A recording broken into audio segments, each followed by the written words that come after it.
Sleep in the sermon, I guess. Keep awake, Jesus says. Okay. We've been talking about the Gospel of Mark as the OG, as the original gospel, because it is the first one. Matthew and Luke are written with Mark already sitting on the table next to those authors. John's written significantly later. And it's helpful to know what's going on in the time when Mark is writing. So Mark's writing, we're pretty sure, in the 60s AD. And the 60s AD are a really tumultuous time in both Roman and Jewish history. Let me read you a little bit about what Tacitus, a non-Christian Roman historian, wrote about this time frame. He says, "The history on which I am entering is that of a period rich in disasters, terrible with battles, torn by civil struggles, horrible even in peace. 4 emperors, meaning emperors of Rome, fell by the sword. There were 3 civil wars, more foreign wars, and often both at the same time. Italy was distressed by disasters unknown before or returning after the lapse of the ages. Beside the many misfortunes that befell mankind, there were prodigies in the sky and on the earth, warnings given by thunderbolts, and prophecies of the future, both joyful and gloomy, uncertain and clear." For the Christians, as particularly the Jewish Christians, but for the Christians in general, this time period is even more tumultuous. So in the 60s AD, the first really pervasive persecutions of Christians by the Roman Empire begin under the Emperor Nero. We also lose some of the great pillars of the church. Both Peter and Paul are killed during that Neronian persecution in the 60s AD. And there's a war that breaks out between the Jewish people and the Roman Empire. It's called the First Jewish War, or the First Jewish Revolt, and it lasts from 66 AD to 70 AD. And with all of this going on, as Mark is writing, it feels like the world is sort of descending into chaos. Right? It feels like it might be the end. Now, by the way, it wasn't the end. And by the way, we also have that experience, don't we? We have plenty of times we look around in our world, and while it's not as bad as the 60s AD, we can say, boy, things are really messed up, and lots of bad things are happening, and we see wars, and we see famine, and we see natural disasters happening, and what's going on? And it's very easy to start thinking, hey, maybe we are living in that sort of emergency situation. I have a friend named Peter Venkman, and Peter Venkman, I think, expresses this very, very well in a movie called Ghostbusters. I'm going to play a clip for you.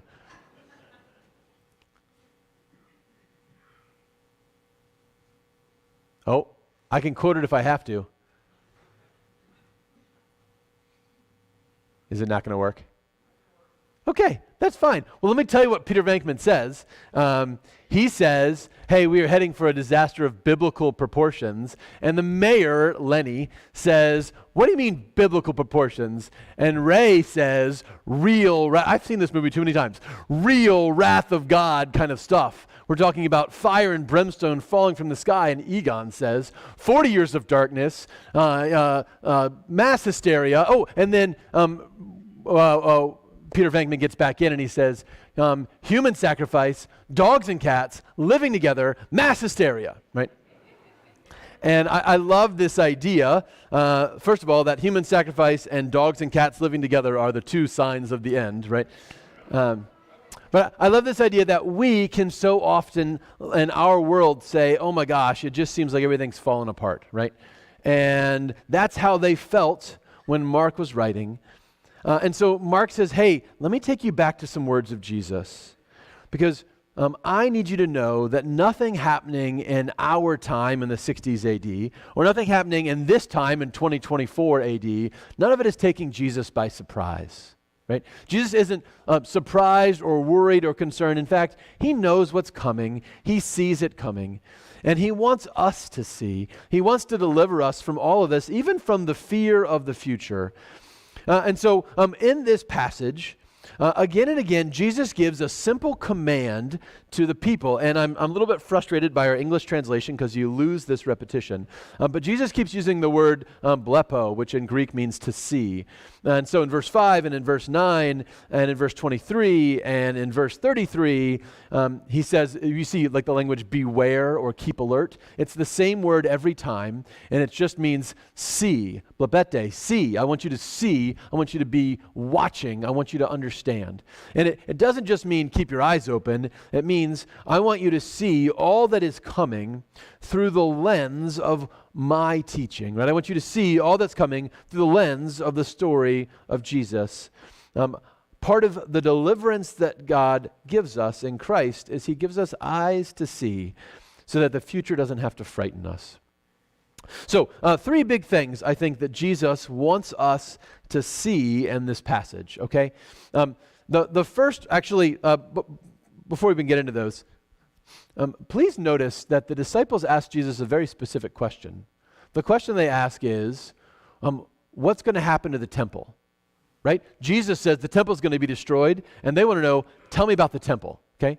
So Jesus is going to answer that question, but he's going to do way more than just answer that question, okay? So hold on to that little nugget. We're going to come back. Three things Jesus asks the disciples to see. We're going to go through this passage in order. The first thing is he wants them to see that worldly suffering will happen, and it's not a sign of the end.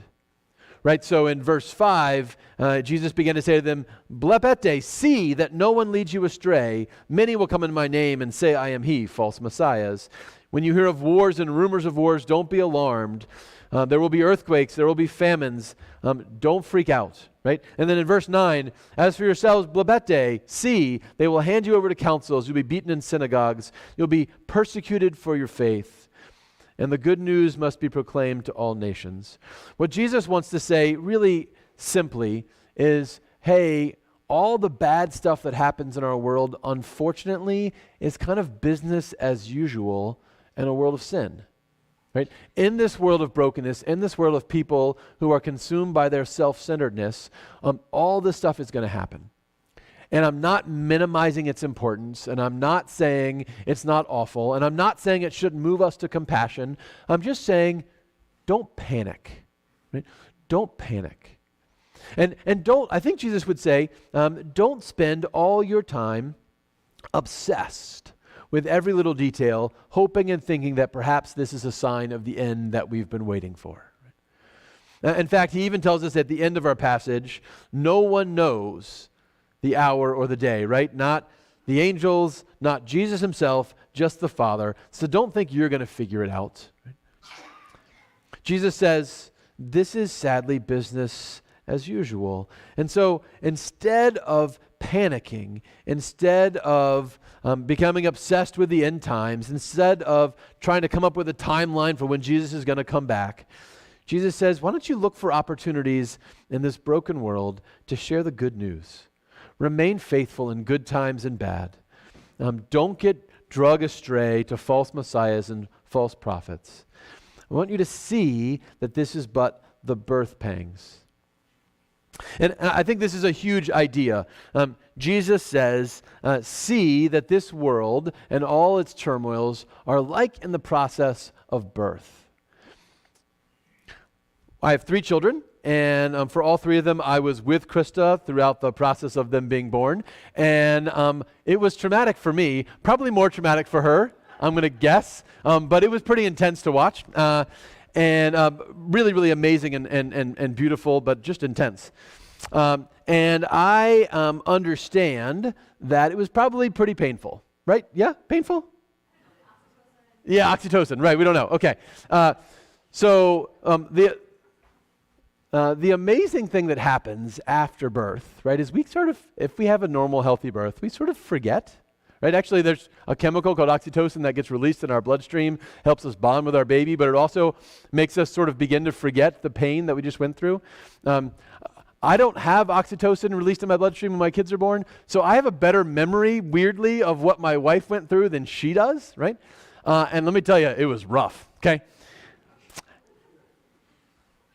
And I think that's exactly what Jesus is trying to get us to see, right? He wants us to see the world and all its brokenness and all the sorrow and all the suffering around us, not as something to be passed over, like it's legitimately sad, right? We should be moved to compassion. We should be moved to help people. But when he comes, when Christ arrives, it will be like we have forgotten all of that sorrow. It'll be like we've forgotten all of that suffering. All of a sudden, everything will get worked back into this beautiful picture where we have forgotten all the hard and are overwhelmed with joy. And so if we see the world that way, if we see the coming of Jesus as this incredible, beautiful thing that's going to make sense of all of the mess of our world that we're living in today, then it begins to change how we live, doesn't it? It begins to change the fact, I don't have to live in overwhelming fear. I don't have to live in overwhelming panic. I don't have to worry about what's going to happen next week or next month or next year or tomorrow. I can just trust that after the birth pains comes this new life, right? Comes this new kingdom. Whatever happens in my life now, I have the privilege to live without fear because I know what comes next. Jesus says, first, I want you to see the world and all its chaos as just the anticipation of my return. Second thing Jesus says is he says, I want you to pay attention to this temple. What's the big question? What's going to happen to the temple, right? That's what the disciples want to know. Jesus says, all right, let's talk about the temple. We're going to get into the weeds a little bit. Jesus says in verse 14, when you see the desolating sacrilege set up where it ought not to be, let those in Judea flee to the mountains. The one on the housetop must not go down or enter the house to take anything away. The one in the field must not go back to get a coat. What are those who are pregnant or nursing infants? Hopefully it's not winter. But Jesus is not talking about the end of the world here, right? I think pretty clearly, if you are living in Wausau, you will not need to flee from Judea. Judea is a really long way away, right? At the end of the world, you won't need a coat. At the end of the world, you won't matter if it's winter or summer or spring, right?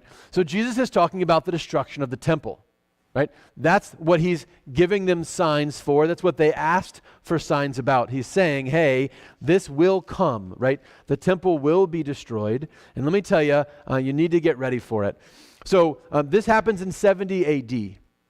At the end of the first Jewish war against Rome from 66 to 70 AD, the Jews lose and the Romans enter Jerusalem and eventually they destroy the temple. It's never again rebuilt. That's why there's no temple today. And it is catastrophic for the Jewish people.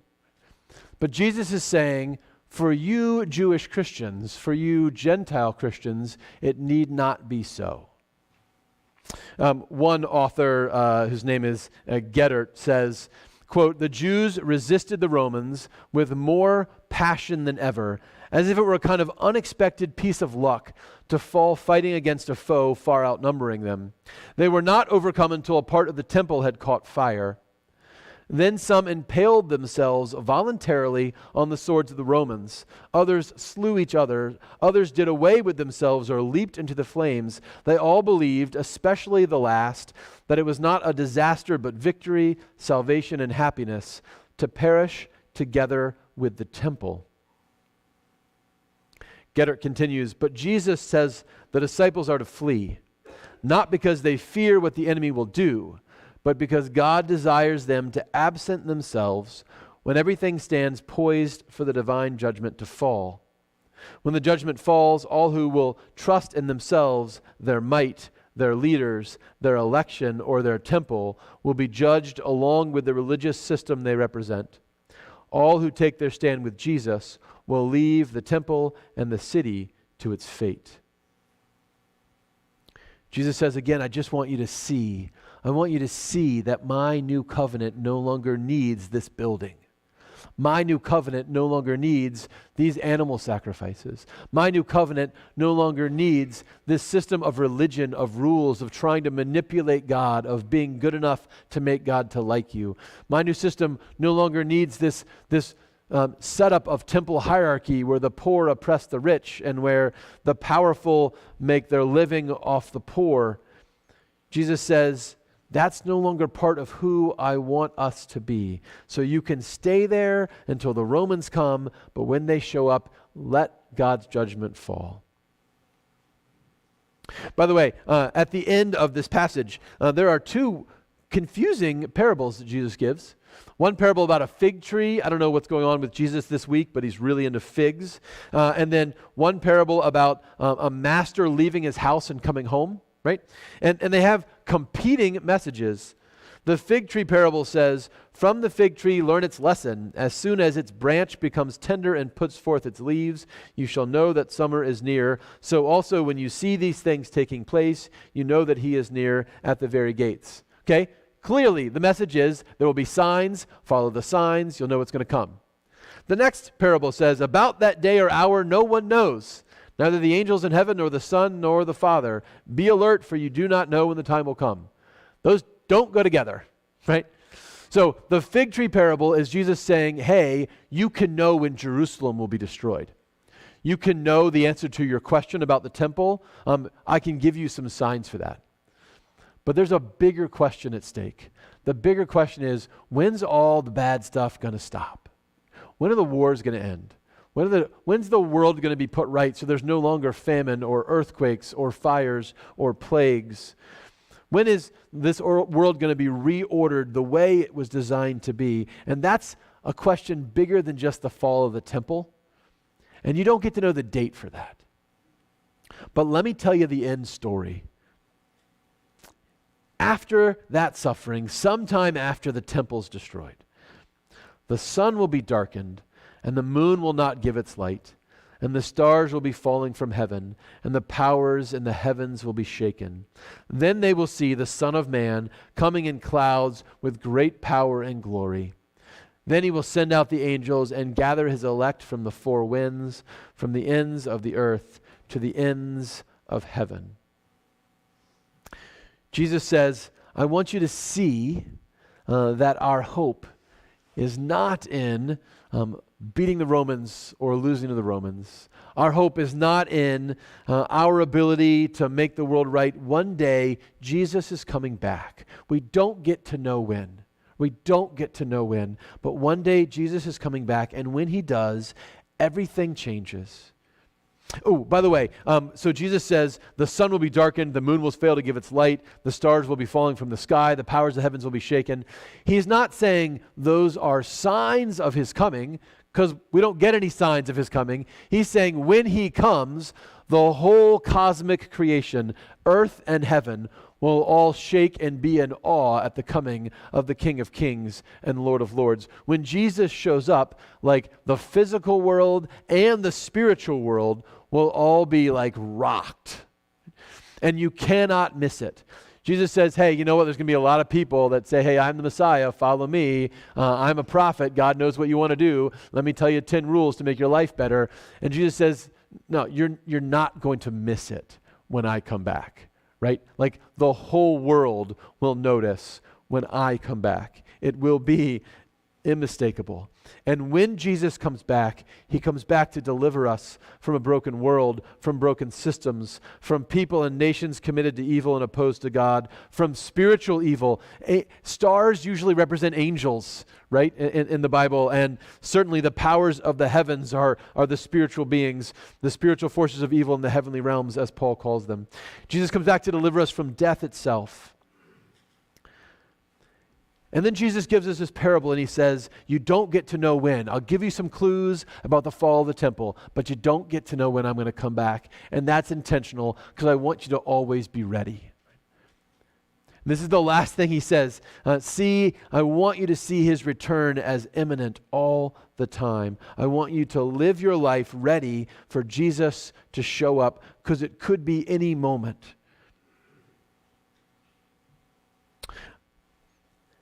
A couple of years ago at our Ash Wednesday service, I showed a trailer. I don't know how our technology is doing today. I showed a trailer of a movie called The Bucket List, and I actually want to share that trailer with you again if it's working. Let's see if we can play that.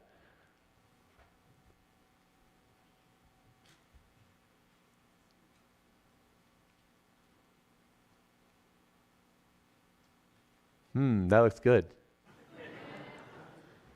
No? Okay, they're waving me off. Okay, good. Well, technology is not my friend. Okay, this is not a sign of the end times either. So, short version, this is a movie with Morgan Freeman and Jack Nicholson. Anybody seen this movie? Okay, a bunch of people. Fantastic.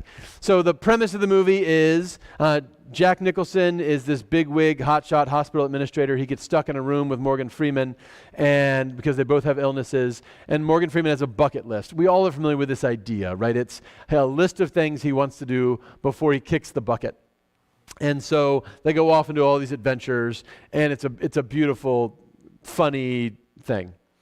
I'm compelled by this idea of a bucket list, and I want to ask you to make one today, but I don't care about what experiences you want to have. And I don't care about what things you want to buy, and I don't really care about places you want to visit. That's great. I mean, you can have those things. They just don't matter to me. Here's what I want you to think about. I want you to think about, if Jesus came back tomorrow, what would I want to have done before he showed up? If Jesus came back tomorrow, what do I want to not be doing when he arrives? If Jesus came back tomorrow, who would I want to share the gospel with today so they can accept him when he appears? If Jesus came back tomorrow, what do I want him to catch me doing? Because this is the core message of Jesus' teaching to the disciples. He says at the end, I just want you to be ready all the time, right? I just want you to live your lives like keep your eyes open, see, keep awake, because any moment I could be back. And are you going to be ready when I come? So I think it's a beautiful idea for us to say, hey, we need a Jesus bucket list, right? We need a list of things that we want to get out of our lives or get into our lives, people that we want to love or share the gospel with. Well, we need a list of, hey, what do I want to be doing so that when Jesus shows up, I'm ready.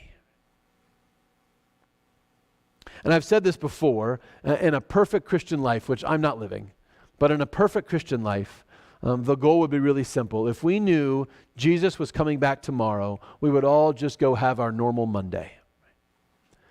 Because we always live that way. Because we've always chosen to forgive people as quickly as we could. We've always chosen to love people around us as well as we could. We haven't held off telling somebody that we cared about them. We haven't held off telling someone that we've forgiven them, because we're ready all the time for Jesus to come back. There's this beautiful image somebody shared with me of the Christian life as a relay race.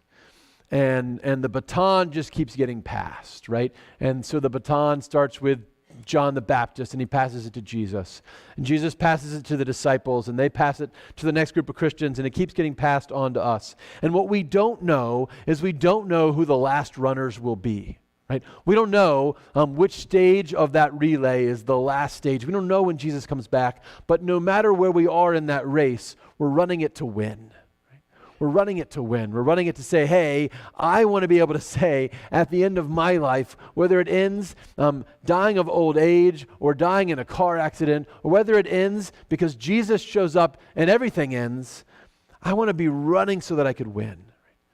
I want to be living in such a way that when he shows up, I'm proud of the service I have offered him with my earthly life.